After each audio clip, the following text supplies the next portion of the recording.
या पुढची जी आपली संकल्पना आहे ती म्हणजे आहे समता आणि समानता. ठीक आहे, या दोन गोष्टी आहेत. तर समता म्हणजे काय आहे, तर इक्विटी.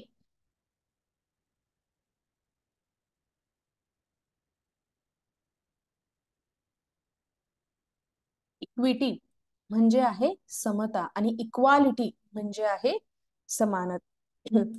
समानता, इक्वालिटी, समानता, इक्विटी, समता. समाजामध्ये मग आपल्याला प्रत्येक वेळी समानताच गरजेची असते का, किंवा आपल्याला सगळ्यांना सारख्याच पद्धतीने वागवायचं आहे का, किंवा ह्या दोन गोष्टींमध्ये काय फरक आहे हे आपल्याला माहिती असणं गरजेचं आहे.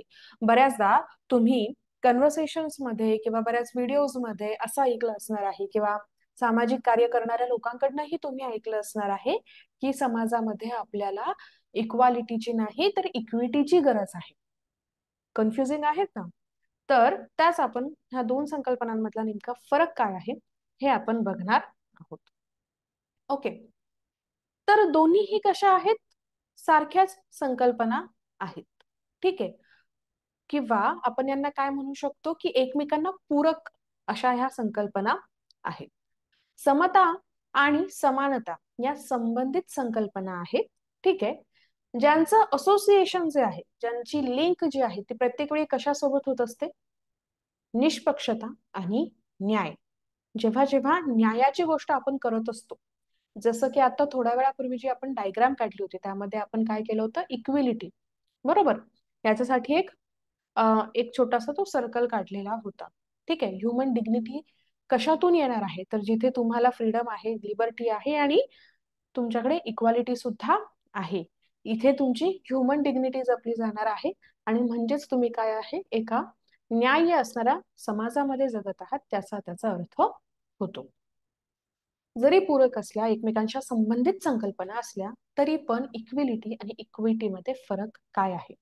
ठीक आहे, इक्वालिटी म्हणजे काय, तर थोडक्यात जर आपण याविषयी समजून घेतलं तर आपल्याला काय कळणार आहे की इक्वालिटी म्हणजे काय आहे, की प्रत्येक व्यक्तीला समाजामध्ये सारख्याच पद्धतीने संसाधन संसाधनं असतील, कुठलीही गोष्ट असू दे, मग ती संधीपासून संसाधनांपर्यंत सगळ्याच पद्धतीने काय झाली पाहिजे, सारख्या पद्धतीने वाटप झाली पाहिजे. त्याचं डिस्ट्रीब्युशन जे आहे समाजामध्ये ते अगदी सारख्याच पद्धतीने झालं पाहिजे. ओके, सो याला म्हटलं जातं equality. Equality refers to the state of being equal, especially in terms of rights, हक्क, opportunities, संधी and treatment, वागणूक. It involves treating everyone the same regardless of their individual circumstances or needs. Okay, ही गोष्ट जी आहे इथे ती खूप महत्वाची आहे. इक्वालिटी मध्ये आपण काय करत असतो, प्रत्येक व्यक्तीला अगदी सारख्याच पद्धतीने, सगळ्यांना सारख्याच पद्धतीने वागवत असतो. मग त्यांचं सामाजिक स्थिती, त्यांची आर्थिक परिस्थिती कशी आहे, त्यांना नेमकी गरज कुठल्या गोष्टीची आहे, ह्या सगळ्या गोष्टींचा तिथे विचार केला जात नाही. जर समाजामध्ये सगळीकडे धान्याचं वाटप होत आहे तर ते सगळ्यांनाच दिल्या जाईल. ठीक आहे, इथे हा विचार केला जाणार नाही की इथे गरीबाला थोडस जास्त धान्य हवं आहे, श्रीमंताकडे ऑलरेडी धान्य आहे, त्यांना देण्याची गरज नाही. इथे काय आहे, इक्वालिटी. ठीक आहे, आता जर हा पॉइंट समजून घ्यायचा असेल तर आपण थोडस सोशलिझम, समाजवादाकडे जाऊ. ठीक आहे, जो समाजवाद आहे, समाजवाद काय म्हणतो, इक्वालिटी ऑफ आउटकम्स.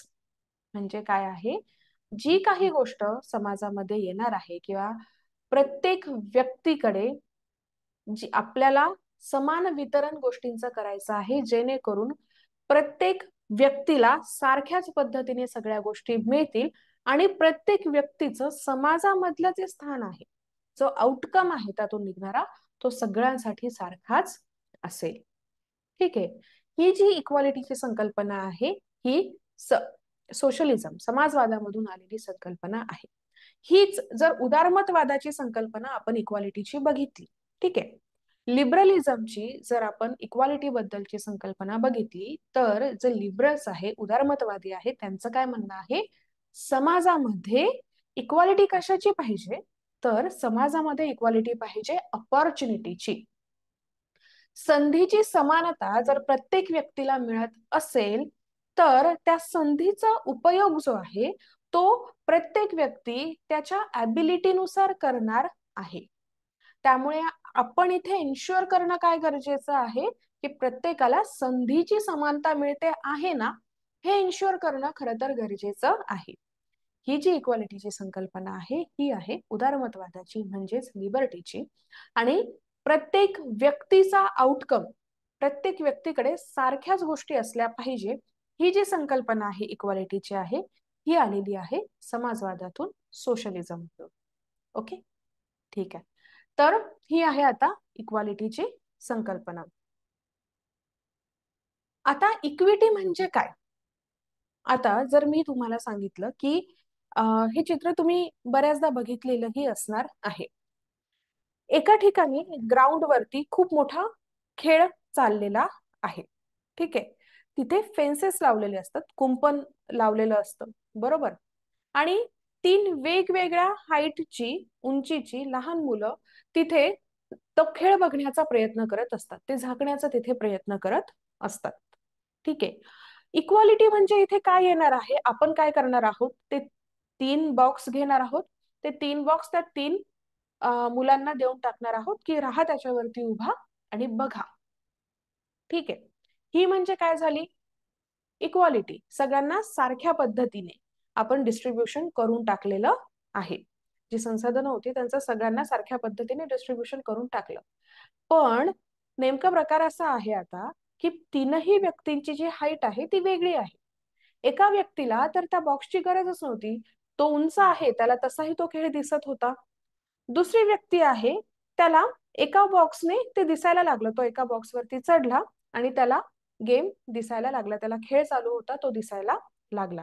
पण तिसरी जी व्यक्ती होती किंवा तिसरा जो मुलगा होता त्याची हाईट अत्यंत कमी होती, त्याला एका बॉक्सने सुद्धा तिथे खेळ काय चालला आहे तो दिसत नव्हता.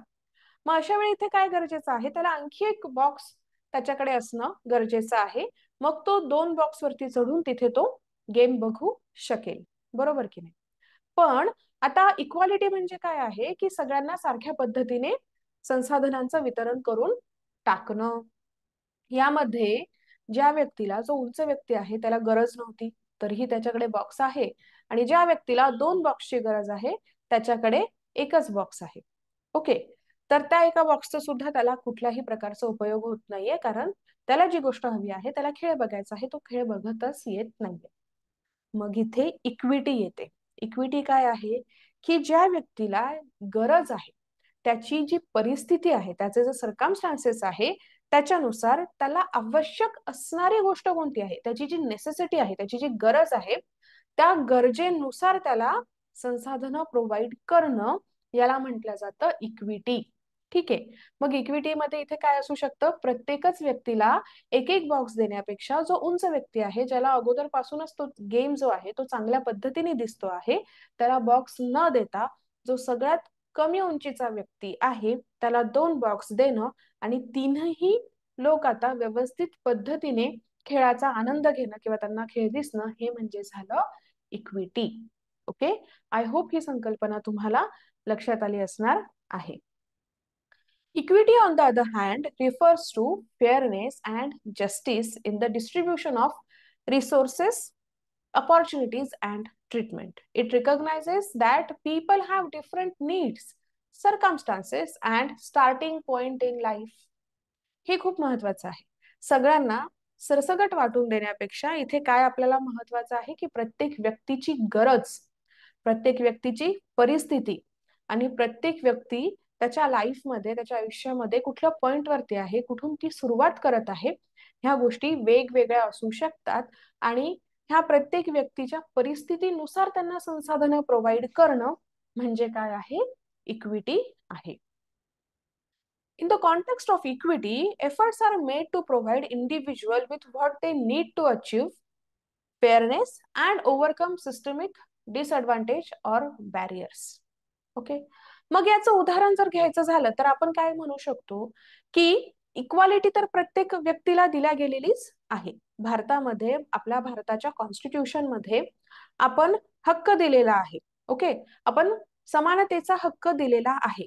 पण तरी सुद्धा समाजामध्ये प्रत्येकच जी कम्युनिटी आहे किंवा प्रत्येकच जी व्यक्ती आहे, तिला ह्या हक्काचा उपभोग घेता येईलच याची शाश्वती आपण घेऊ शकत नाही. समाजामध्ये काही ज्यांच्यावरती ऐतिहासिक अन्याय झालेला आहे असाही गट आहे, बरोबर. महिला आहेत, शेड्यूल कास्ट आहेत, ओके, शेड्यूल ट्राईब्स आहेत. त्यांना जर मुख्य प्रवाहात आपल्याला आणायचं असेल तर त्यांची परिस्थिती वेगळी आहे, बरोबर. त्यांना समान आपण हक्क जरी दिलेला आहे सगळ्यांना सारख्याच पद्धतीने, तसं त्यांनाही हक्क दिलेला आहे, तरी सुद्धा त्यांची परिस्थिती वेगळी आहे. ते त्यांच्या लाईफमध्ये जो त्यांचा स्टार्टिंग पॉइंट आहे तो इतरांपेक्षा वेगळा आहे, बरोबर. आणि अशा वेळी त्यांना थोडासा त्यांच्या गरजेनुसार पुश देणं गरजेचं आहे. त्यांना मुख्य प्रवाहात आणण्यासाठी सरकारकडनं आणखी एक्स्ट्रा गोष्टी करणं गरजेचं आहे. त्याला म्हटलं जातं इक्विटी. आणि मग यासाठीच आपण काय केलेलं आहे, रिझर्वेशन, त्यालाच काय म्हटलं जातं, पॉझिटिव्ह डिस्क्रिमिनेशन. ठीक आहे, पॉझिटिव्ह डिस्क्रिमिनेशन आपण दिल्या गेलेलं आहे. हा काय झाला, तर हा झाला इक्विटी मधला एक प्रकार. आय होप तुम्हाला आता इक्वालिटी आणि इक्विटी मधला फरक कळालेला असणार आहे.